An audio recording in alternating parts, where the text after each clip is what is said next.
Last team, the Minnesota Timberwolves, I think they will be fine. The shots just weren't falling for them. And it was really just an uncharacteristic game for them. Mike Conley, notably, wasn't really that safe with the ball. And typically he's really a safe and stable, steady point guard. He wasn't that tonight. But I do think that will get better, no doubt. Because really, there's no reason for it not to, because Mike Conley's game, as he ages, yes, he's not going to be the same player. However, he doesn't really rely on that athleticism, right? He's more this high IQ point guard, so I think that he will be fine, and it's just more of an off game for him. He just needs to get back into a rhythm. He's used to playing with Cat. Now he's got Julius Randle, and that's a little bit different of a play style. They are similar in terms of, offensive-minded bigs. However, Julius Randle is a little bit more of a ball stopper, so that can kind of get into the flow of the offense a little bit, and it might take an adjustment period. Much like I said for the Knicks with Cat, it's going to take an adjustment period for the Timberwolves to be without Cat. Jaden McDaniels only had 6 points. I thought this was a guy who was going to be ready to break out this year, really take the offensive leap. That remains to be seen, but game one, right? It didn't look very good. However, we should not overreact over one game for sure, although it doesn't spell too good a sign for Jaden McDaniels and his potential breakout offensive leap.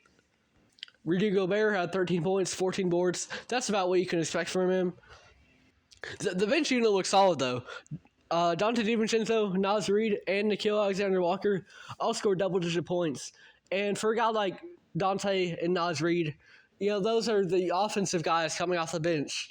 But for Nickeil Alexander-Walker, the fact that he scored 14, his offense isn't even the best part of his game.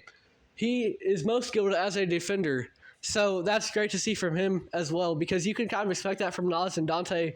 But to see Na also have a great game off the bench scoring-wise, on top of his great defense, he's going to be a really good piece for the Timberwolves this year.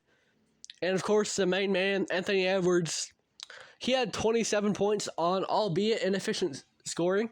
However, who else is going to shoot that ball, right? The Timberwolves, the shots weren't falling, and so Anthony Edwards decided that he was going to be the guy, and he couldn't always hit those shots. However, it's a good sign that he is, willing and able to take those shots, because so many times the downfall of a player is a lack of confidence and being really conservative. Anthony Edwards is not that. Sometimes to a detriment. The Minnesota did not win this game. However, they needed someone to step up, and he absolutely tried. I think it's going to be another great year for Anthony Edwards.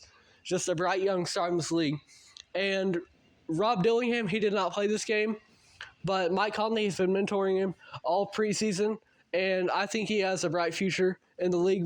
It remains to be seen how many minutes he'll get here this year, how much playing time he'll get. But I think in the long run, Rob Dillingham will be fine. I expect him to be in the lineup. I expect him to be in it a lot going into this year, although he didn't play game one, right? But we don't want to overreact to that. It's going to be a while for him to get acquainted to the NBA. I think, especially in the G League, he could kind of run the offense. I think that would be really good for him over on the Iowa Wolves.